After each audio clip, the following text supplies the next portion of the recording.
Pertenecemos a la UNED Barina. El equipo está integrado por Miguel Guzmán, Jesús Rodríguez y esta servidora Tania Duarte. Le vamos a estar hablando de los derechos reales. Los derechos reales se remontan a los cimientos patrimoniales en Roma. Su origen significa ius in re, en poder o señorío que se tiene sobre una cosa. Estos derechos son, se precisa un sujeto, que es ese sujeto que es un titular, una persona jurídica con actitud de ser titular de derechos y obligaciones.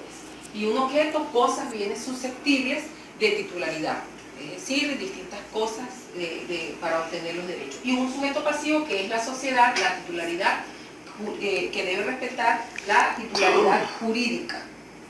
En este sentido, nuestro Código Civil venezolano lo manifiesta de distintas maneras, es decir, la forma de adquisición de la propiedad, de adquirir o de transmitir la propiedad y los demás derechos.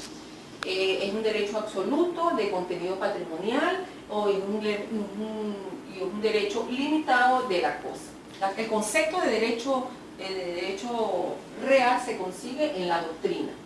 En este sentido, existen rasgos fundamentales. En un primer rasgo, que es el sujeto de derecho que obtiene una utilidad o beneficio del objeto y un segundo elemento que debe de respeto de la colectividad, porque le da la validez el orga omne, es decir, ese derecho que se tiene frente a todos. Podemos hablar también de algunos ejemplos del derecho real, el derecho de dominio de la propiedad, o señorío, que es la facultad que tiene una persona sobre una cosa. El condominio, que es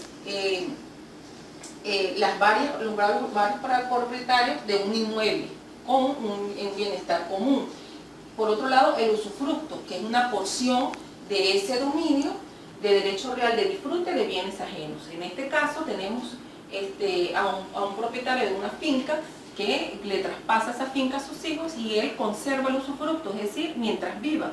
Conserva ese usufructo de los cultivos o del ganado que ahí se pudiera producir y tiene, pero no puede enajenar ni vender este bien, pues pertenece ya a sus hijos. Por otro lado, el uso de la cosa, del bien inmueble que se produce a través de un contrato o de un comodato. El derecho real de habitación, de un uso de la vivienda. Esto ocurre cuando la muerte de alguno de los cónyuges y se satisface una necesidad inmediata que no siempre es económica. El derecho real de servidumbre, de acceder el paso a un vecino, puede ser a veces una finca, y lo que se vendría a ser un fondo sirviente a ese fondo dominante, para él poder llegar hasta su destino, hasta su casa. Por otro lado tenemos la prenda, la hipoteca y la epicresis, que son derechos de gravamen. La prenda, que son las cosas o inmuebles que se dan con un contrato de obligación, y la hipoteca, que es un inmueble que vendríamos a hablar como ejemplo, un crédito hipotecario.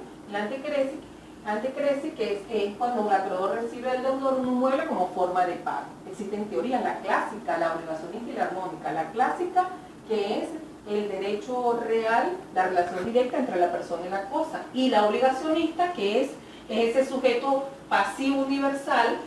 Es una teoría personalista de relación entre sujeto y sujeto, el sujeto titular y el sujeto que es la sociedad, que habla también de que la colectividad debe de por sí de respetar el derecho de propiedad.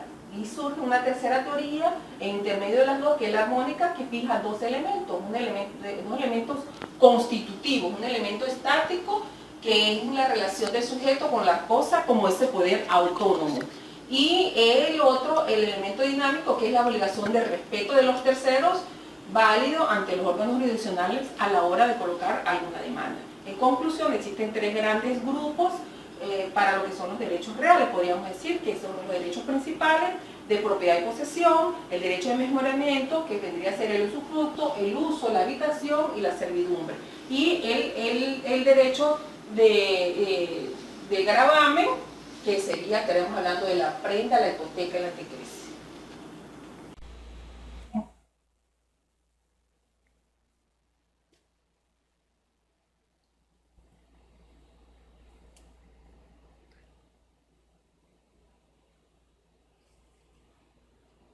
Bien, saludos a todos. Mi nombre es Jesús Armando Rodríguez, soy estudiante del primer año de la carrera de Derecho de la sección 1 en la Universidad Experimental de los Llanos Occidentales de Ezequiel San Martín. En esta oportunidad quiero hablarles de los derechos reales.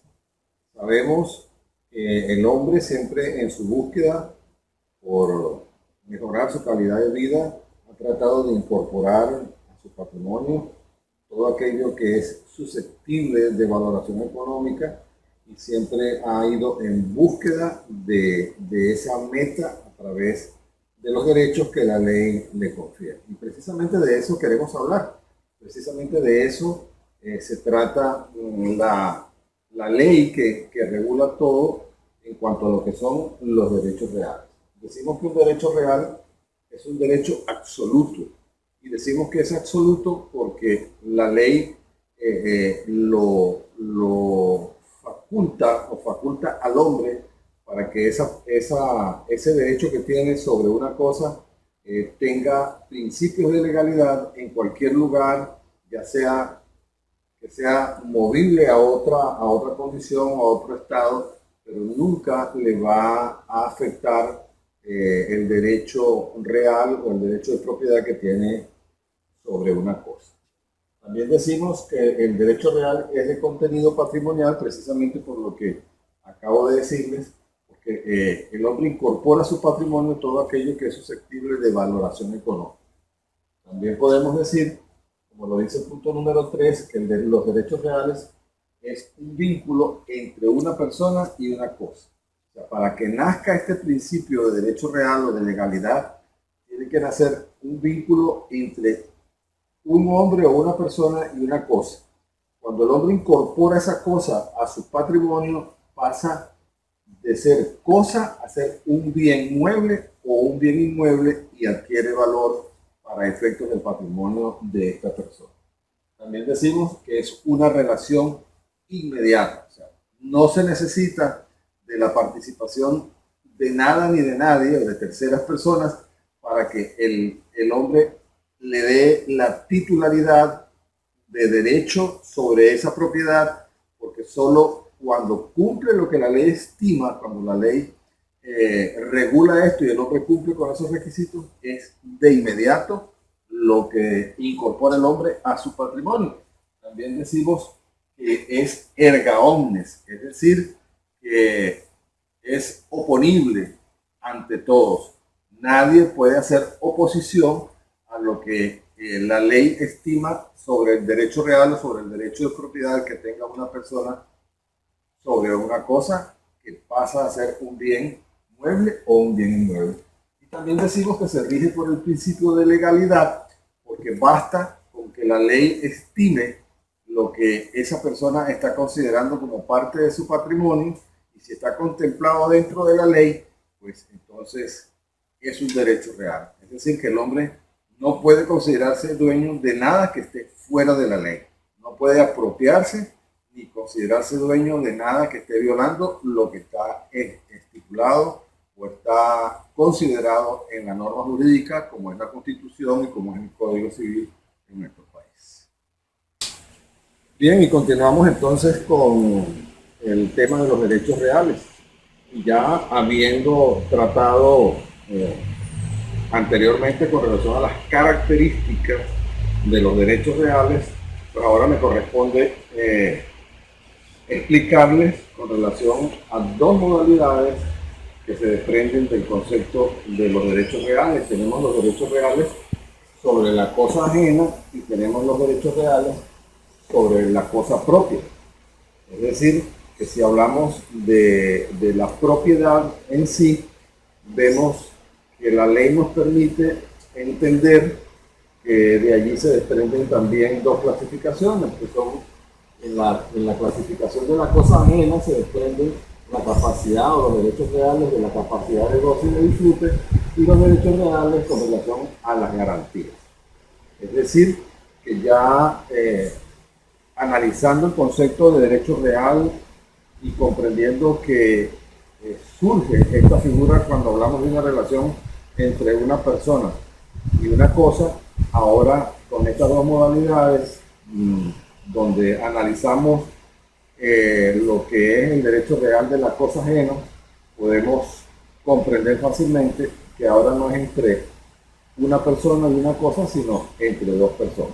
O sea, surge la figura del contrato que sugiere pues que el titular de esta propiedad puede enajenar o totalmente o parcialmente en el tiempo, y según las características de cada contrato, puede enajenar su propiedad, puede darla como condición por algún compromiso adquirido.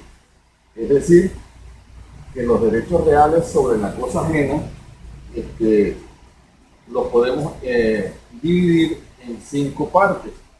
La primera, que sería la propiedad, y podríamos entender que, a pesar de que nuestra legislación no habla propiamente sobre el concepto de derecho real, sí explica lo que es el derecho a propiedad en el artículo 796 del Código Civil y los subsiguientes, donde da suficiente explicación con relación al derecho de propiedad.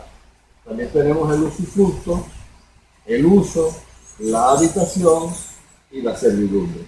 Son contratos que se desprenden de la cosa ajena, o sea, son derechos reales de los que podemos disfrutar a pesar de que no tengamos la titularidad o el derecho real sobre un bien. Podemos disfrutarlos dado o según las características de cada contrato para tenerlo como usufructo, o sea, para poder explotar los frutos de algo que está bajo mi responsabilidad. También lo puedo usar sin necesidad de explotar los frutos de esa propiedad. También lo puedo utilizar como una habitación, y también lo puedo entender como el concepto de servidumbre, que podríamos decirlo rápidamente, que es cuando hago uso de otra propiedad para el beneficio de la mía, por medio de un contrato, por supuesto. Por ejemplo, pongamos el caso de una finca.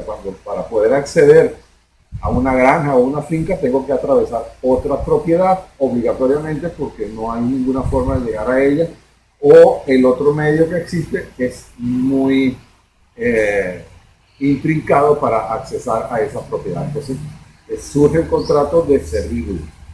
Bien, y en cuanto a los derechos reales de garantía, podemos entender que es cuando yo doy una propiedad que me pertenece por medio de un título de propiedad, y lo puedo dar como medio, como forma para poder subsanar un compromiso adquirido, ya sea una deuda, ya sean los intereses de una deuda, y de ahí surgen los distintos contratos, como son la enfiteusis, el hogar, la hipoteca, la prenda, la anticresis, el retracto y la posesión.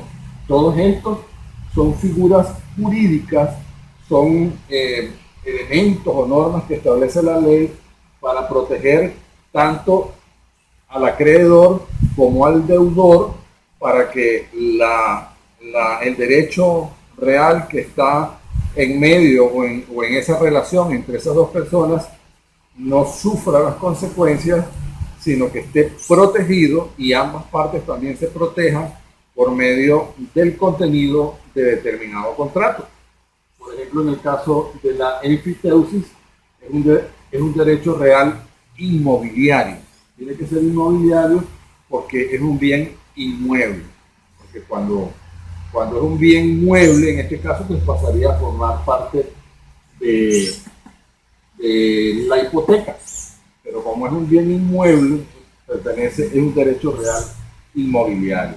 Tenemos el hogar, tenemos la hipoteca y la prenda, por ejemplo, son derechos reales constituidos a favor del acreedor.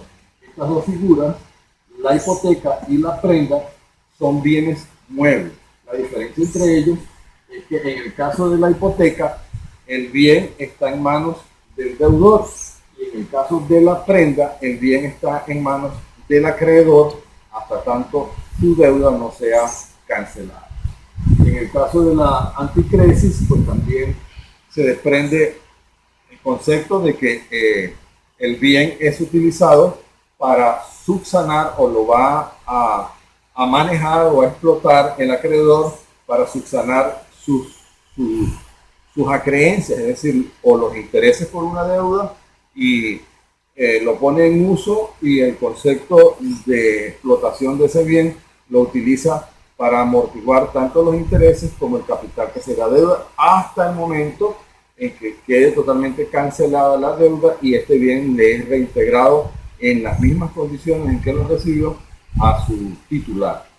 En el caso del retracto, pues también es una figura muy importante porque podemos entender que el titular o el dueño del inmueble, el que tiene el derecho real, se puede retractar bajo ciertas condiciones que la ley contempla en el transcurso del tiempo y he podido comprender que incluso hasta 5 años, si las condiciones de esa relación no se dan en beneficio o conforme a las cláusulas estimadas, entonces puede ser utilizado el contrato del retracto porque el dueño de esa propiedad exige la devolución de su inmueble porque fueron vulnerados algunos de las cláusulas contenidas en el contrato de compraventa de un inmueble. Y en el caso de la posesión, pues podemos entender, ya para finalizar, que también puede surgir el caso de que es una figura de garantía porque yo estoy en posesión de un inmueble y no necesariamente tengo el título de propiedad de ese inmueble, pero estoy en posesión de él, lo puedo disfrutar porque lo tengo como garantía por concepto de alguna relación jurídica que pueda haber surgido entre esas dos personas. Entonces, bien, estos son los conceptos que se desprenden de los derechos reales. Estuvimos analizando las características y lo que queda determinado por estos derechos reales conforme a la ley y conforme a la legislación en nuestra Constitución y en nuestra legislación venezolana. Saludos y muy buenas tardes para todos. Mi nombre es Milady Guzmán y les voy a exponer acerca de la clasificación de los derechos reales. Los derechos reales se dividen en 4. En derechos reales sobre la cosa propia, derechos reales de goce sobre la cosa ajena, derechos reales de garantía y derechos reales accesorios. Los derechos reales sobre la cosa propia se refiere a aquel vínculo, ¿verdad?, que hay entre el titular, el vínculo jurídico que hay entre el titular y la cosa que le pertenece. Y toda esa utilidad que ese titular puede disfrutar acerca de esa cosa. Como ejemplo de este tipo de derechos tenemos que en el artículo 545 del Código Civil venezolano nos habla de la propiedad, que es aquel derecho de usar, gozar y disponer de la cosa, de una cosa exclusivamente y sin más ninguna otra restricciones que las de la ley. Ese es un ejemplo de los derechos reales sobre la cosa propia. Ahora veamos qué son derechos reales sobre la cosa ajena. Son todos aquellos derechos subjetivos que le permiten a una persona obtener ciertas utilidades de una cosa que no le pertenece. Como ejemplo de esto tenemos el uso, el usufructo y la servidumbre. Tal goce de este tipo de derecho es más limitado, por supuesto, que el goce del propietario por tener el dominio sobre la cosa. Ahora veamos derechos reales de garantía. Este tipo de derechos nacen para asegurarle al acreedor que el deudor va a cumplir su obligación de un pago que ellos hayan fijado.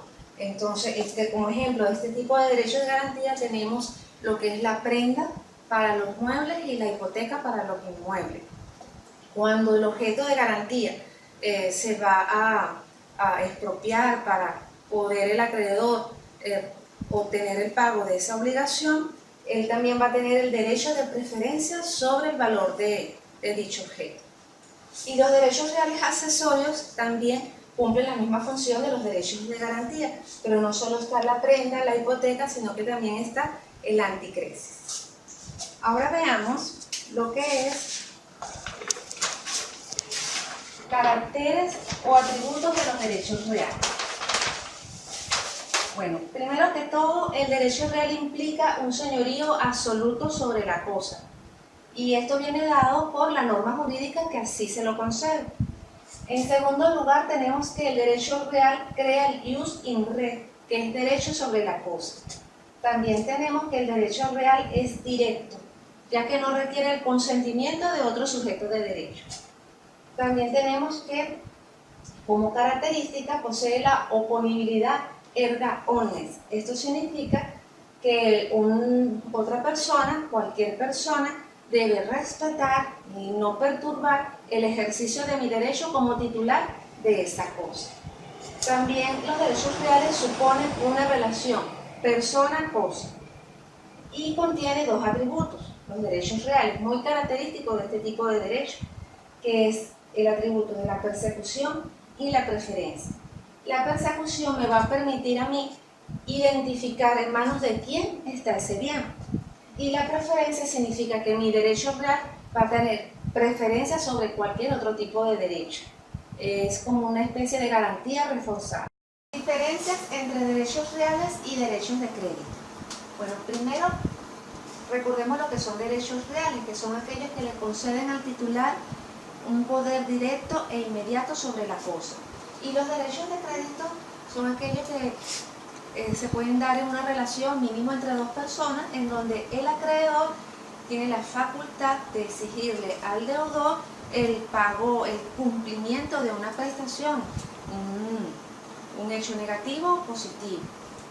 Entonces, aquí tenemos 8 tipos de diferencia, 8 aspectos que diferencian uno del otro. El primero, por razón de las personas. En los derechos reales hay un sujeto activo, que sería el titular, y un sujeto pasivo indeterminado, la colectividad. Y en los derechos de crédito, las personas serían iguales a los anteriores, un sujeto activo, un sujeto pasivo, pero aquí hay un sujeto pasivo determinado, que vendría siendo el deudor, determinado y específico. Segundo aspecto, por razón del objeto. En los derechos reales, el objeto es la cosa, específica y determinada. En los derechos de crédito, el objeto es la prestación del deudor. Tercer aspecto, en razón del poder que atribuyen al titular.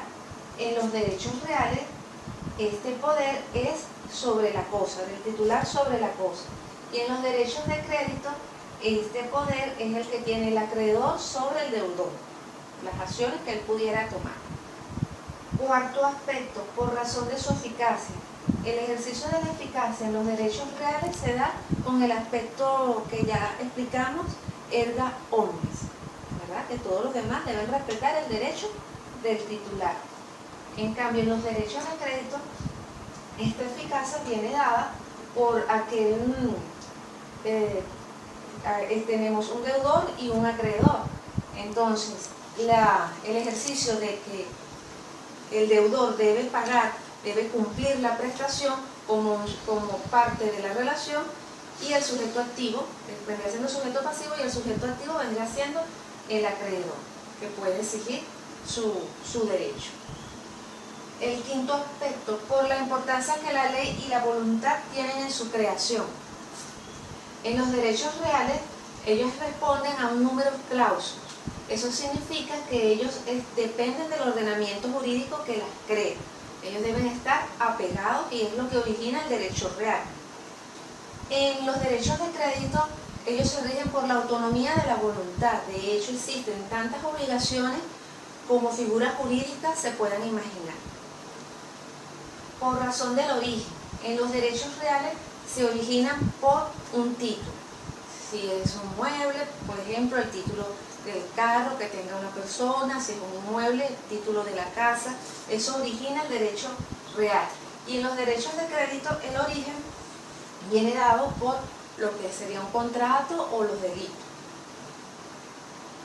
Séptimo aspecto, por razón de su duración y causas de extinción. En los derechos reales, la duración es perpetua, y el ejercicio del derecho consolida a su vez el mismo. Y una vez la cosa se extingue, igualmente se extingue el derecho. En cambio, en los derechos de crédito ellos nacen para morir. Mientras se ejercita el derecho, cada vez se va extinguiendo más y más. Y si la cosa se destruye en cuestión, no se extingue el derecho de crédito, porque él siempre se debe subsanar, se debe cumplir. Ahora bien, en el octavo aspecto tenemos por objeto de protección registral. Bueno, esto especialmente en los derechos reales lo vemos en los inmuebles, que ellos tienen un registro específico, especial para ellos, que posee de hecho la publicidad registral, que no le hace muy bien a la colectividad porque le brinda seguridad jurídica. En cambio, los derechos de crédito, salvo excepciones, ellos normalmente no tienen esta protección registral. La enumeración y protección de los derechos reales. En el Código Civil venezolano, en el artículo 1953, dice lo siguiente: todo derecho real solo puede ser creado por la ley. Los contratos o disposiciones de última voluntad que tuviesen por fin constituir otros derechos constitutivos de derechos personales, si como tales pudiesen valer. Entonces, como vemos, aquí todo derecho real es creado por la ley. En cambio, ¿verdad?, tenemos que hay derechos personales que nacen por contratos o disposiciones de última voluntad. Tenemos aquí una enumeración de derechos reales que, por cierto, ya la hemos visto.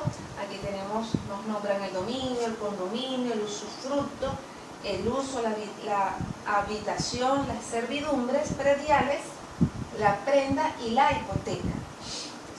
Los derechos reales se protegen básicamente por medio de las acciones reales. Y estas acciones reales son las negatorias, confesorias y reivindicatorias. Diferencias entre derechos reales y derechos personales. Bueno, como ya hemos visto, los derechos reales son los que le conceden al titular un poder inmediato y directo sobre la cosa. Y los derechos personales son aquellos derechos patrimoniales relativos y solo existen entre ciertas personas, que bien sea por un hecho o por disposiciones de ley, contraen obligación. Aquí tenemos 8 aspectos que nos van a hablar de las diferencias entre cada uno. En cuanto a sus elementos constituyentes, tenemos lo siguiente: el sujeto activo en los derechos reales es el titular y la cosa sobre la cual recae el derecho. Pero la teoría obligacionista nos aporta la colectividad. Entonces tenemos que actúan en los derechos reales la persona, la cosa y la colectividad. En el caso de los derechos personales tenemos que el sujeto activo es el acreedor, el pasivo es el deudor y el vínculo jurídico que los une a ambos. En segundo lugar, tenemos que otra diferencia es la protección. En el caso de los derechos reales tenemos que la protección viene dada por los atributos de los mismos derechos, el atributo de la persecución y la preferencia. Persecución, recordemos que es aquello que me permite saber dónde está el bien y en manos de quién está. Y la preferencia para excluir a todos. En el caso de los derechos personales, esta protección viene dada por aquellas acciones que puede abordar el acreedor sobre los bienes del deudor. El tercer aspecto, ¿verdad?, la tercera diferencia entre derechos reales y derechos personales son las acciones. En el caso de los derechos reales tenemos lo que son las acciones in rem y en los derechos personales tenemos las acciones que se denominan impersonal. En el caso de las acciones in rem, estas acciones protegen a los derechos reales. Y una vez que nace un derecho real, nace una acción real al mismo tiempo. En el caso de los derechos personales, son protegidos por las acciones impersonal, que están constituidas por delitos, cuasi delitos, obligaciones y créditos. El cuarto aspecto, la cuarta diferencia que tenemos entre derechos reales y personales es la adquisición y fuente. En el caso de derechos reales tenemos que un modo de adquisición y fuente es lo que es el usucapión, o también se denomina prescripción adquisitiva, que no es más que un modo de adquirir la propiedad u otro derecho real, ¿verdad? Debido a la posesión durante un tiempo determinado por la ley. En el caso de los derechos personales, la adquisición y fuente son los contratos, a pesar de que hay derechos reales que también pueden ser adquiridos de la misma manera. La quinta diferencia entre ambos la vamos a denominar naturaleza, duración y extinción. Bueno, la naturaleza de lo que es los derechos reales es perpetua, ¿verdad? Sin embargo, tenemos en los casos de usufructo y servidumbre, viendo enseñado en los artículos 619 y 700, y en los artículos 619 y 752, que tiene un tiempo determinado para que no sea perpetuo, sino que se termine esa naturaleza del derecho real. En el caso del derecho personal, tiene naturaleza transitoria, se extingue al cumplirse la obligación o por prescripción. Ahora vamos con lo que es la inmediatividad, que sería la sexta diferencia entre derechos reales y derechos personales. En el caso de los derechos reales, la inmediatividad es la relación directa, inmediata de la persona sobre la cosa. Y en el caso del derecho personal, esta inmediatividad viene dada y va a depender del comportamiento del deudor. La séptima diferencia entre derechos reales y derechos personales se llama abandono de la cosa. En el derecho real está permitido, pero en el derecho personal no se le permite al deudor abandonar su obligación.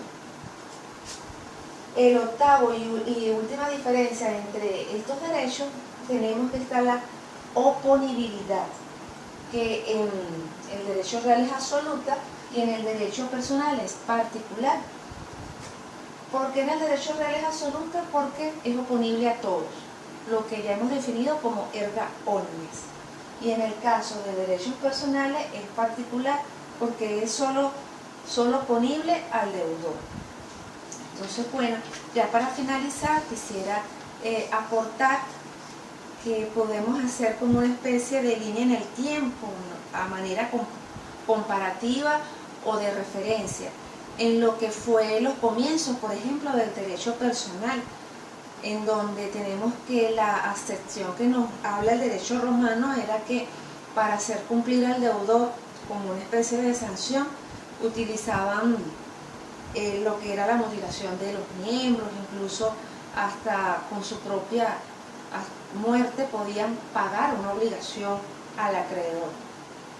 Eso fue suprimido, ya la doctrina, y hoy día podemos tener lo que se llaman derechos personales, ya más no contra la persona, sino contra el patrimonio, para que se haga cumplir la obligación. Y en el caso de los derechos reales, me parece que ha sido muy importante para toda la sociedad su existencia, porque si bien es cierto que la sociedad necesita justicia y necesita que se dé el hecho de que se proteja su necesidad de utilizar y gozar de las cosas que les sirve para satisfacción de sus necesidades, y al estar protegido y blindado jurídicamente se consigue un bien del derecho, que es aportar y aproximarse lo más posible a la justicia. Y esto ha sido toda nuestra exposición. Muchas gracias.